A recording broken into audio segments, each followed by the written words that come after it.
Une maison qui se lézarde peu à peu. En novembre dernier, nous avions rencontré ce propriétaire, dépité par la non-reconnaissance de catastrophes naturelles. Sans avis positif de l'État, pas de prise en charge financière des assurances. D'après l'estimation de l'entreprise qui est spécialisée en sous-œuvre, pas une entreprise courante, une entreprise spécialisée, nous parle de 100 000 € minimum en mettant des micropieux tout le tour. La jugée bon en met tout le tour de la construction. Une soixantaine de mairies sont concernées par cette décision.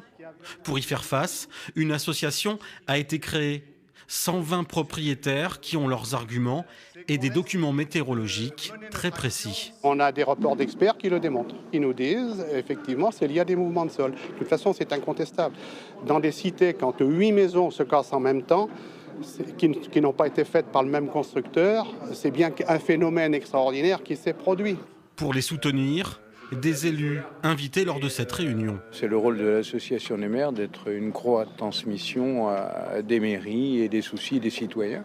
Et donc l'association qui existe à l'heure actuelle, je crois, porte les vrais soucis de ceux qui ont eu à pâtir de la sécheresse.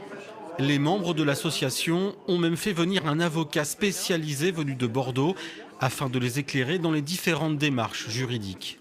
Les différentes communes qui se sont vues refuser la reconnaissance de l'état de catastrophe naturelle et qui auraient pu faire un recours gracieux préalable peuvent aujourd'hui saisir le tribunal administratif pour demander l'annulation de cet arrêté et demander aussi à ce que le ministre soit enjoint de classer une commune en état de catastrophe naturelle ou en tout cas de réétudier le dossier. Les maires des différentes communes ont 2 mois pour contester cette décision. Le dernier recours pour peut-être un jour rouvrir le dossier et permettre l'indemnisation des propriétaires.